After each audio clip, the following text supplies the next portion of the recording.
नमस्कार, जय हिंद दोस्तों। स्वागत है आपका quick revision classes YouTube channel पर। मुख्य शिक्षिका भर्ती की तैयारी में आज आपको रोग और प्रतिरक्षा चैप्टर के 50 से अधिक एमसीक्यू देखने को मिलेंगे।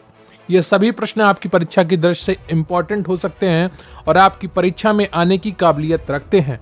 सभी प्रश्नों को ध्यान से देखिएगा। इन दोनों चैप्टर का आपका अच्छे से रिवीजन हो जाएगा, अच्छे से तैयारी हो जाएगी अगर आप ये पूरा वीडियो अंत तक देखेंगे।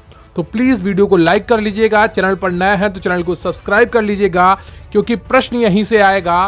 पढ़ेंगे आप मेरे साथ तो आपको यकीन आएगा। तो चलिए शुरू करते हैं आज का ये वीडियो।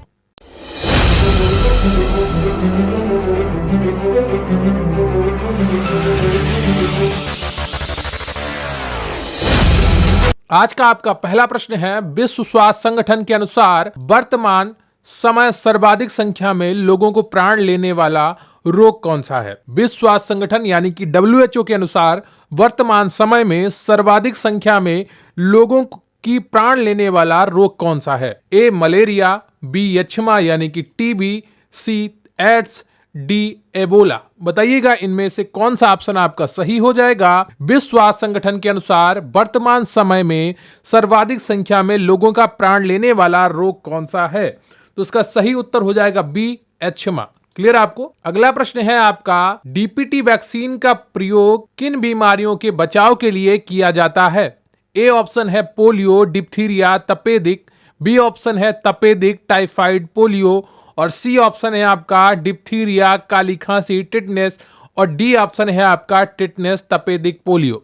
बताइएगा डीपीटी वैक्सीन का प्रयोग किन बीमारियों के बचाव के लिए किया जाता है। ABCD में आपका कौन सा ऑप्शन सही हो जाएगा ये आपको बताना है।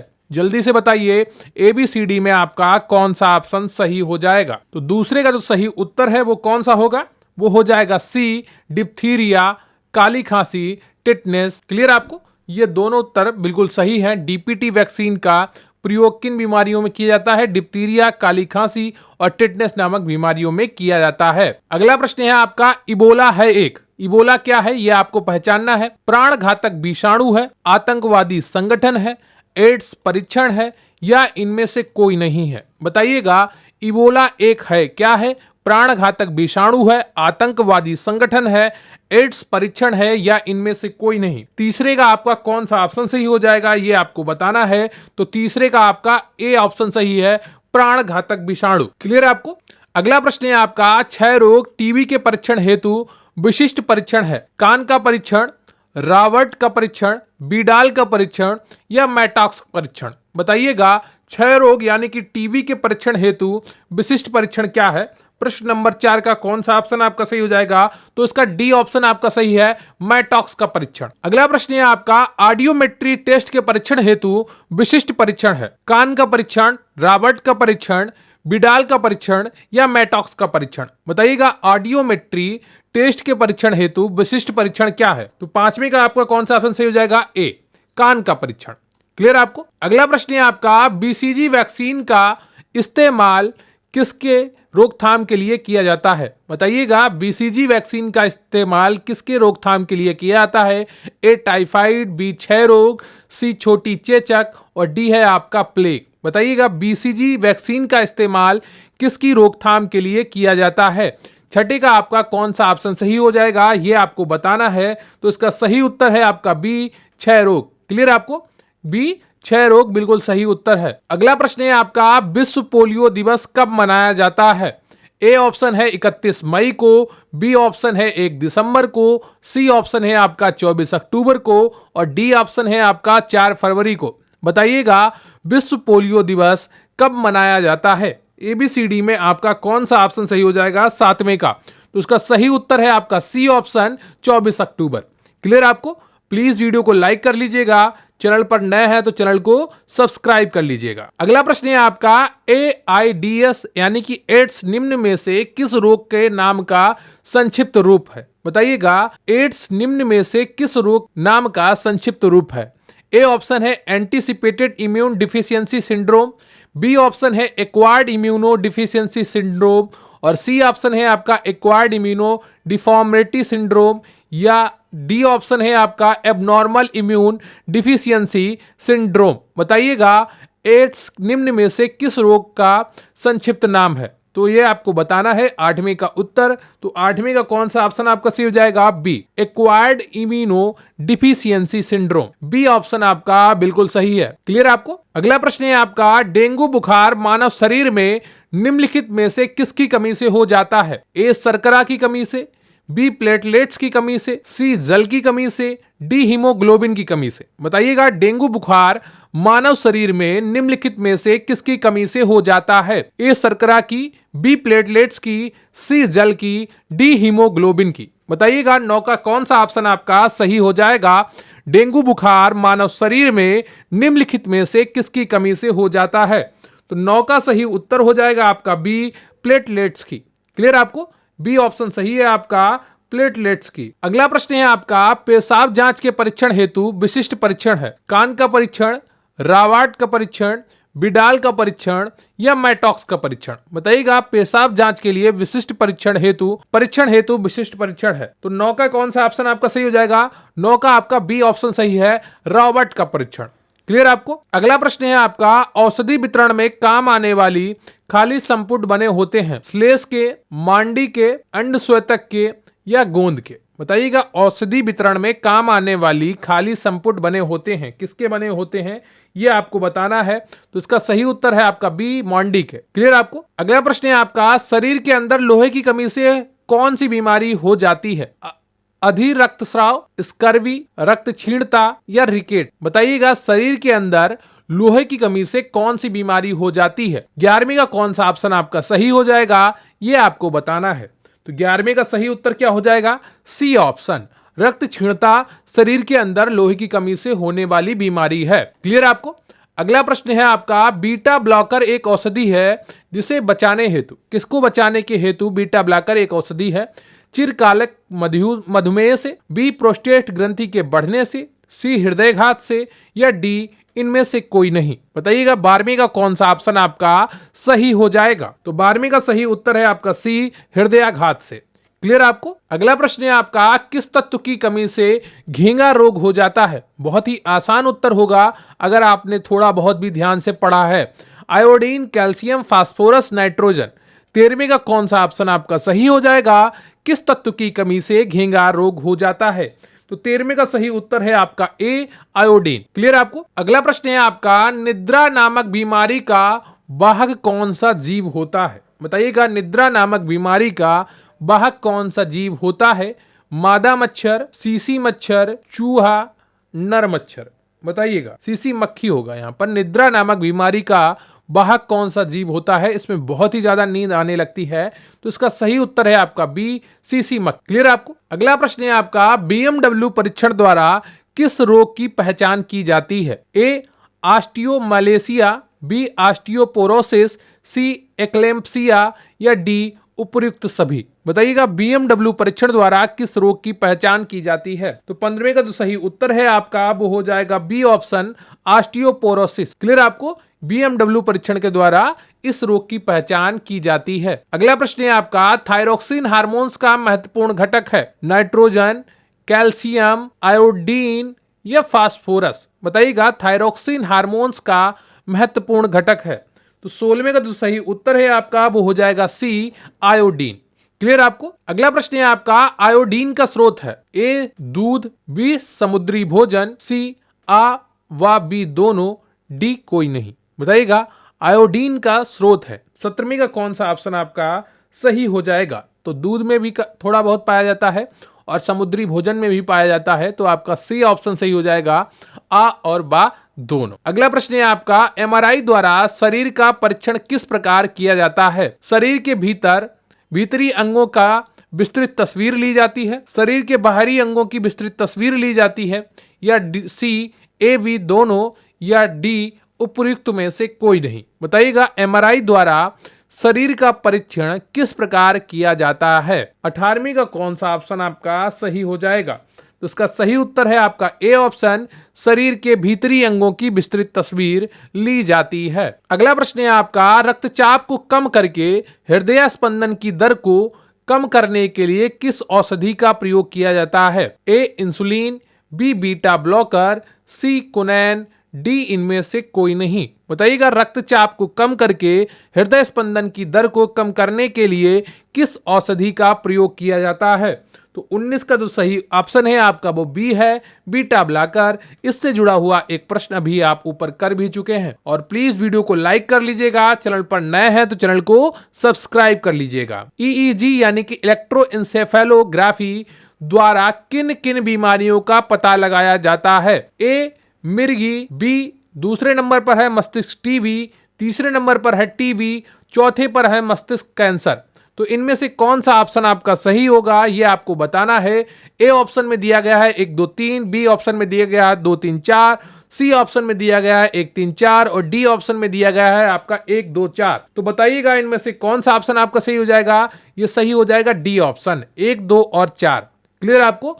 टीबी का पता आप ईईजी से नहीं लगा सकते हैं।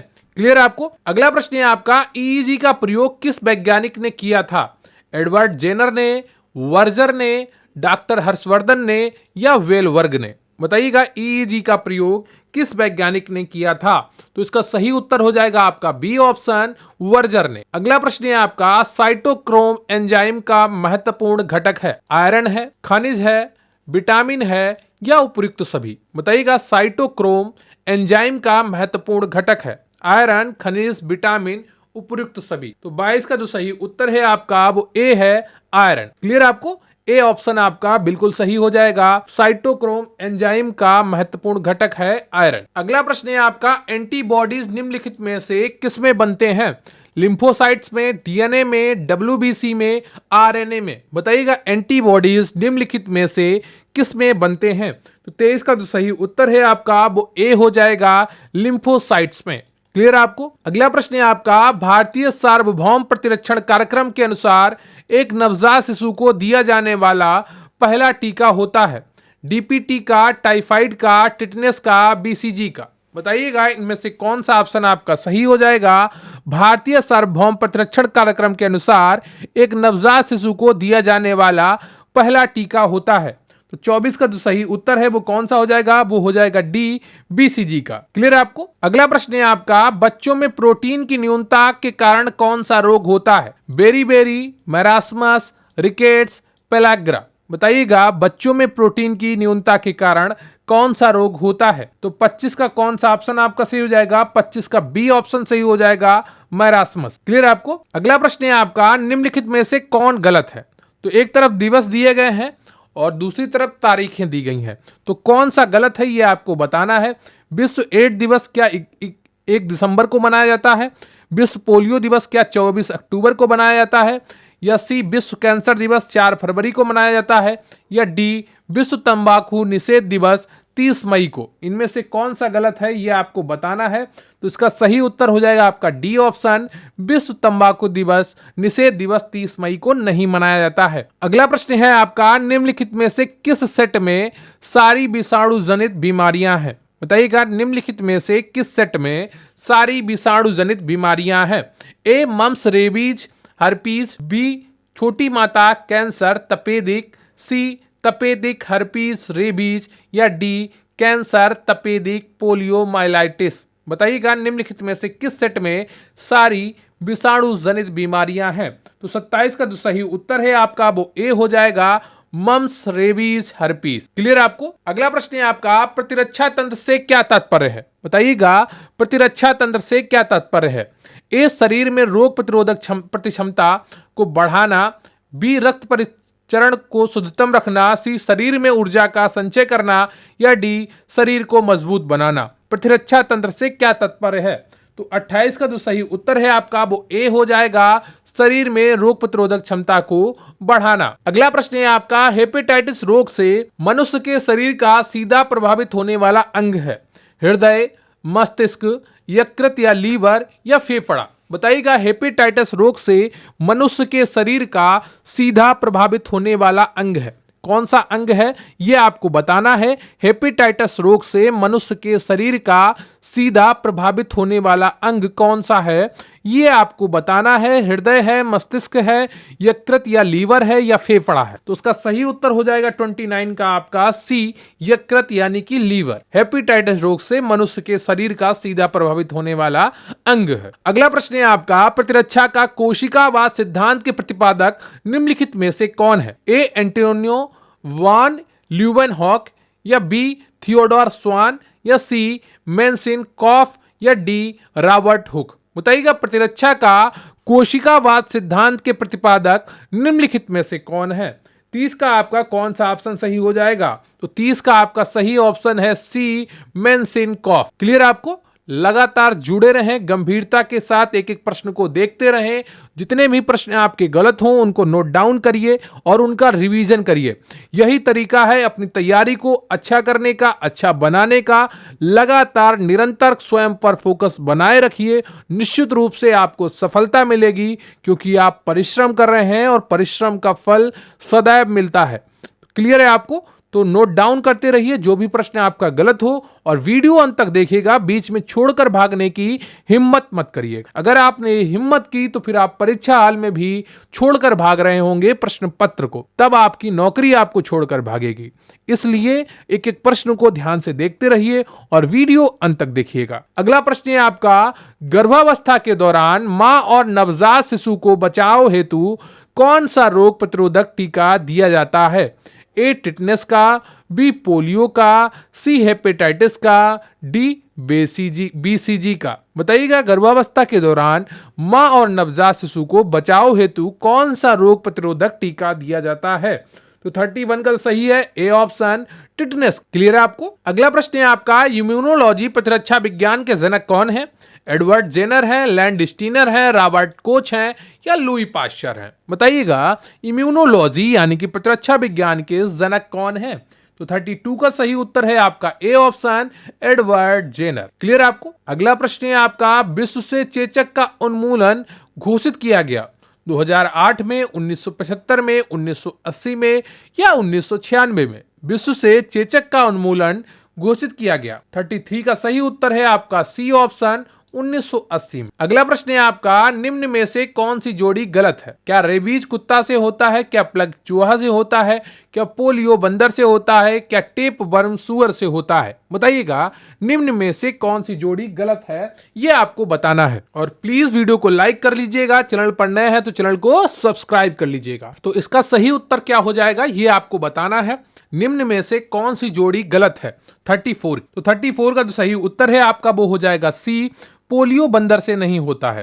क्लियर आपको? अगला प्रश्न है आपका, एलिसा परीक्षण किया जाता है टाइफाइड की पहचान के लिए, एड्स की पहचान के लिए, क्षय रोग की पहचान के लिए, या मधुमेह की पहचान के लिए? बताइएगा एलिसा परीक्षण किया जाता है 35 का कौन सा ऑप्शन सही है? तो इसका सही उत्तर है आपका बी ऑप्शन, एड्स की पहचान के लिए। अगला प्रश्न है आपका, यदि कोई मानवीय रोग विश्व के बृहद क्षेत्र में फैलता है तो उसे क्या कहते हैं? एपिडेमिक कहते हैं, पेंडेमिक कहते हैं, वैश्विक महामारी, या एपिजूटिक कहते हैं, या एंडेमिक कहते हैं? बताइएगा यदि कोई मानवीय रोग विश्व के बृहद क्षेत्र में फैलता है तो उसे क्या कहते हैं?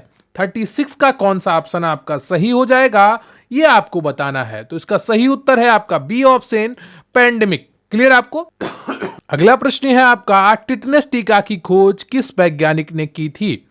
Edward Jenner, Karl Landsteiner, Emil von Behring, या अलेक्जेंडर फ्लेमिंग? बताइएगा टिटनेस टीका की खोज किस वैज्ञानिक ने की थी? 37 का कौन सा ऑप्शन आपका सही हो जाएगा ये आपको बताना है। बताइए जल्दी से, फोकस बनाए रखिए, फोकस बिगड़ा नहीं कि आपका काम खराब हो जाएगा, है ना? तो इन चीजों को आप ध्यान रखिए। तो इसका सही उत्तर क्या हो जाएगा बताइए जल्दी से। तो 37 का जो सही उत्तर है आपका वो है एमिल वॉन बेहरिंग ने। किसने? एमिल वॉन बेहरिंग ने टिटनेस टीका की खोज की। क्लियर आपको? 37 का सी ऑप्शन सही है। अगला प्रश्न है आपका, चिकित्सीय भाषा में गोल्डन आवर का संबंध है। बहुत ही महत्वपूर्ण प्रश्न है। गर्भ में शिशु की जानकारी से, कैंसर के अंतिम चरण से, बच्चे के जन्म लेने से, या हृदयाघात? बताइएगा चिकित्सीय भाषा में गोल्डन आवर का संबंध है। तो 38 का जो सही ऑप्शन है आपका वो हो जाएगा डी, हृदयाघात। अब हृदयाघात आया हो या दुर्घटना हुई हो रोड पे, तो जो पहला 1 घंटा होता है वो इलाज के लिए बहुत ही महत्वपूर्ण होता है। अगर उस 1 घंटे में इलाज मिल जाए तो व्यक्ति की जान जिंदगी बचाई जा सकती है, और नहीं मिल पाया तो व्यक्ति की जिंदगी जा सकती है। तो पहले 1 घंटे में इलाज मिलना बहुत ही आवश्यक है, इसीलिए उसे गोल्डन आवर कहते हैं। क्लियर आपको? 38 का डी ऑप्शन बिल्कुल सही है। अगला प्रश्न है आपका, प्रतिरक्षा के 2 प्रमुख भेद कौन से हैं? लंबवत और क्षैतिज, एंटीजन और एंटीबॉडीज, स्वाभाविक और विशिष्ट या उपार्जित, या उपरोक्त सभी। बताइएगा प्रतिरक्षा के 2 प्रमुख भेद कौन से हैं? 39 का कौन सा ऑप्शन आपका सही हो जाएगा? तो इसका सी ऑप्शन आपका सही है, स्वाभाविक और विशिष्ट या उपार्जित। अगला प्रश्न है आपका, इंटरफेरॉन का प्रयोग किसके नियंत्रण के लिए किया जाता है? ए कैंसर, बी मधुमेह, सी टीबी, डी टाइफाइड। बताइएगा इंटरफेरॉन का प्रयोग किसके नियंत्रण के लिए किया जाता है? 40 का आपका सही उत्तर है ए कैंसर। क्लियर आपको? अगला प्रश्न है आपका, टाइफाइड मलेरिया के परीक्षण हेतु विशिष्ट परीक्षण है? कान का परीक्षण, रावर्ट का परीक्षण, विडाल का परीक्षण, या मैटॉक्स का परीक्षण। बताइएगा टाइफाइड मलेरिया के परीक्षण हेतु विशिष्ट परीक्षण है।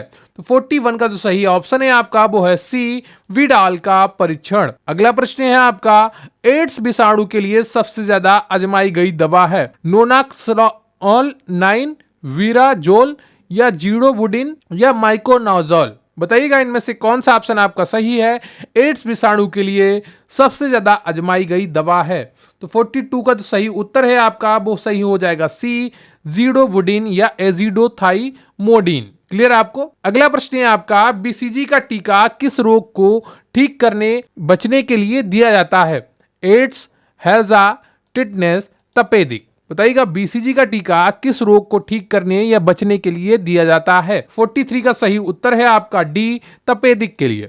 क्लियर आपको? हर एक प्रश्न महत्वपूर्ण है, फोकस बनाकर रखिए। टी मारक या मास्ट कोशिकाओं का संबंध निम्नलिखित में से किससे है? प्रतिरक्षी कोशिकाओं के निर्माण में सहायक, या अपनी कोशिकाओं को मरने से रोकती है, या उपरोक्त दोनों, या उपरोक्त में से कोई नहीं। बताइएगा 44 का कौन सा ऑप्शन सही हो जाएगा? तो इसका सही उत्तर है आपका ए, प्रतिरक्षी कोशिकाओं के निर्माण में सहायक। अगला प्रश्न है आपका, कैथ लैब होता है हृदय रोग विभाग में, आयुष विभाग में, या पैथोलॉजी विभाग में, या मस्तिष्क रोग विभाग में? बताइएगा कैथ लैब होता है कहां पर होता है? तो इसका सही उत्तर हो जाएगा आपका ए, हृदय रोग विभाग में। कार्डियोलॉजी से आप कैथ कनेक्ट कर सकते हैं और इसको बहुत ही आसानी से कर पाएंगे। अगला प्रश्न है आपका, औषधि वितरण में काम आने वाली खाली संपुट मांडी से निर्मित होती है क्योंकि रोग के उपचार में सहायक होते हैं, अन्य चीजों से सस्ते होते हैं, या पेट में जाकर आसानी से गल जाते हैं, या आसानी से उपलब्ध हो जाते हैं? बताइएगा औषधि वितरण में काम आने वाली खाली संपुट मांडी से निर्मित होती है क्योंकि, तो इसका सही उत्तर हो जाएगा आपका सी ऑप्शन, पेट में जाकर आसानी से गल जाते हैं। अगला प्रश्न है आपका, इबोला वायरस की सर्वप्रथम कब पहचान की गई थी? ए 1976 में, बी 1967 में, सी 1970 में, या डी 1978 में? बताइएगा इबोला वायरस की पहचान सर्वप्रथम कब की गई? तो 47 का जो सही उत्तर है आपका वो ए हो जाएगा 1976 में। अगला प्रश्न है आपका, WHO के अनुसार वर्तमान समय में सर्वाधिक मृत्यु का कारण कौन सी बीमारी है? ए क्षय रोग, बी इबोला, सी एड्स, डी मलेरिया। बताइएगा WHO के अनुसार वर्तमान समय में सर्वाधिक मृत्यु का कारण कौन सी बीमारी है? तो 48 का तो सही उत्तर है आपका वो ए हो जाएगा क्षय रोग। अगला प्रश्न है आपका, कैथ लैब में किन रोगों की पहचान और उसका इलाज किया जाता है? कोरोनरी धमनी रोग, अस्थि रोग, ए और बी दोनों, या इनमें से कोई नहीं? 49 का कौन सा ऑप्शन सही हो जाएगा? तो इसका सही उत्तर है आपका ए, कोरोनरी धमनी रोग। अगला प्रश्न है आपका, अस्थिरता रोग की पहचान कैसे की जाती है? MRI के द्वारा, BMW के द्वारा, या A और B दोनों के द्वारा, या कोई नहीं? तो 50 का कौन सा ऑप्शन आपका सही हो जाएगा? 50 का सही हो जाएगा बी ऑप्शन, अस्थिरता के रोग की पहचान BMW के द्वारा की जाती है। अगला प्रश्न है आपका, निद्रा रोग नामक बीमारी होती है रक्तचाप के बढ़ने से, ट्रिपैनोसोमा नामक एक कोशिकीय जीव से, विटामिन ए की कमी से, शरीर में कैल्शियम की कमी से? 51 का कौन सा ऑप्शन सही हो जाएगा? 51 का आपका बी ऑप्शन सही है, ट्रिपैनोसोमा नामक एक कोशिकीय जीव से। अगला प्रश्न है, प्रश्न है बीएमडब्ल्यू परीक्षण का पूर्ण रूप क्या है? Bone marrow differentiation, bone marrow deficiency, bone mineral decently या बोन मैरो डेसेंटी। बताइएगा कौन सा ऑप्शन आपका सही हो जाएगा बीएमडब्ल्यू का। तो इसका सही उत्तर है आपका C option, bone mineral density. Clear आपको? अगला प्रश्न है आपका ईजी से किस अंग की कार्य प्रणाली प्रकट होती है? यकृत, कान, मस्तिष्क या हृदय। बताइएगा ईईजी से जिस अंग की कार्य प्रणाली प्रकट होती है वह क्या है? 53 का कौन सा ऑप्शन सही हो जाएगा? 53 का आपका सी ऑप्शन सही है, मस्तिष्क। क्लियर आपको? और प्लीज वीडियो को लाइक कर लीजिएगा, चैनल पर नए हैं तो चैनल को सब्सक्राइब कर लीजिएगा। आपका अगला प्रश्न है अस्पताल के निम्नलिखित में से किस विभाग में कैथ लैब होती है? न्यूक्लियर मेडिसिन विभाग में, शल्य चिकित्सा विभाग में, कार्डियोलॉजी विभाग में या पैथोलॉजी विभाग में। बहुत ही आसान उत्तर होगा। अभी थोड़ी देर पहले इससे जुड़ा प्रश्न भी आपको कराया था और एक हिंट भी दी थी। 54 का कौन सा ऑप्शन आपका सही हो जाएगा? तो इसका सही उत्तर है आपका सी, कार्डियोलॉजी विभाग में। अगला प्रश्न है आपका शरीर में किसकी कमी से ऑस्टियोपोरोसिस नामक रोग हो जाता है? अस्थि खनिज घनत्व, WBC या ए और बी दोनों या डी कोई नहीं। बताइएगा शरीर में किसकी कमी से ऑस्टियोपोरोसिस नामक रोग हो जाता है? तो इसका सही उत्तर है आपका ए, अस्थि खनिज घनत्व। यानी कि अस्थि में यानी कि हड्डियों में खनिज का जो घनत्व है, जो डेंसिटी है, वो कम हो जाने से ऑस्टियोपोरोसिस नामक रोग हो जाता है। क्लियर आपको? तो ये रहा आपका रोग और प्रतिरक्षा नामक चैप्टर पर आधारित 50 से अधिक एमसीक्यू। टोटल आपने 55 एमसीक्यू किए। तो कमेंट करके जरूर बताइएगा ये 55 प्रश्न आपको कैसे लगे और इनमें से आपके कितने प्रश्न सही हुए।